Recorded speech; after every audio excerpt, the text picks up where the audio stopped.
Hello guys, good morning po. May mga nagtanong sa atin kung ano po ba ang password ng SunGrow na hybrid. Paano po ba natin na babago yung kanyang mga settings? So, ganito lang po siya. Pindutin nyo po yan. Tapos, ang i-input nyo po dito ay 2025. Then, apply. So, ma-open na po natin ang settings. Ganun lang po ang ginawa ko. So, ulitin po natin. Back natin. Ipindutin nyo po itong part na to. Yan, parang gear or parang nut. Ayan po siya. Then, dito na po ninyo pwede ipapassword yung 2025. Actually, pin siya. Yan, 2025. Then, apply. Ma-open nyo na po. So, tingnan natin ang ginawa ko sa aking battery parameters. Ayan po yung nakasetting sa aking battery parameters. Pansinin nyo po, meron pa tong arrow down. Kaya pwede pa po natin yung pindutin. Ayan.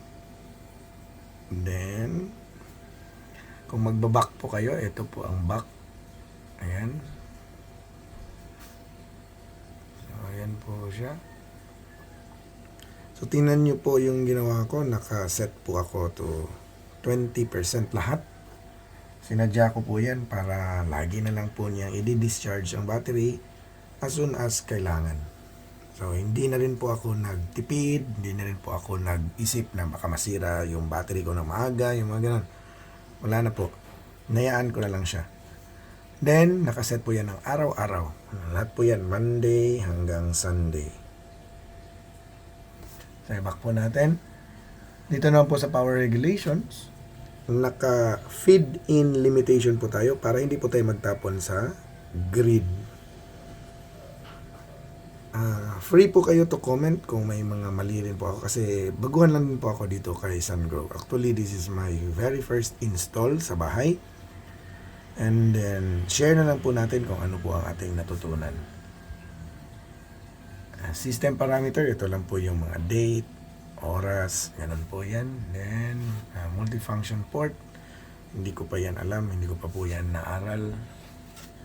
Genset, wala rin po akong binago dyan. Off-grid parameters, wala rin po akong binago dyan. So, yan lang po ang ginawa natin sa ating SunGrow. So, umaga pa po ngayon, alas 7 ng umaga. Ayan pa lang po ang ginawa ng aking 6 na pirasong solar. 0.91 pa lang po kasi medyo natatakpan po kasi yung bahay namin ng mga puno sa ganyang oras. Sa bahay naman, kinaya lang din naman ng ating solar yung load na mababa lang na more or less nasa 560 watts which is normally mga refrigerators na nakaandar at ilaw. Yung state of charge po ng ating battery ay 21% dahil sa ginamit po natin to kagabi. So, naubos po natin down to 20%. So, tingnan natin kung nag-export ba tayo. So, yan po yung kanyang nagawa. Hindi ko pa po pala yan naaral na part. History. Pang curve, tingnan natin. Ito po yung kanyang generation, magkano yung na-feed in niya, battery charge, ayan po. Faults, tingnan natin yung mga faults. Hindi ko pa po ito naaral, no? Pero makita nyo po dyan na battery average under voltage fault ng alas 16. So that's alas 4. So ibig sabihin hapon pa lang naubos na yata yung battery ko. Hapon kahapon. Ayan po siya. Hindi pa po talaga naaaral ko itong lahat-lahat man to. Wala naman siyang current na fault. So, yung mga kanina history na lang yun. Yan po siya mga ka-solar. Records. Tingnan po natin. Along the way po, ikukwento ko po sa inyo ang more about dito sa aking bagong nabiling SunGrow. So, first time po natin gumamit ng SunGrow for the past ilang taon. DEYE po ang ating ginagamit.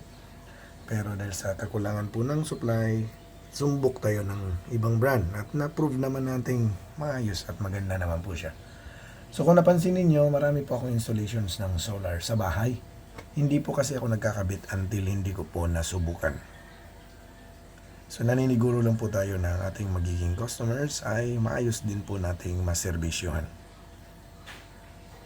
Maraming salamat po. Good morning.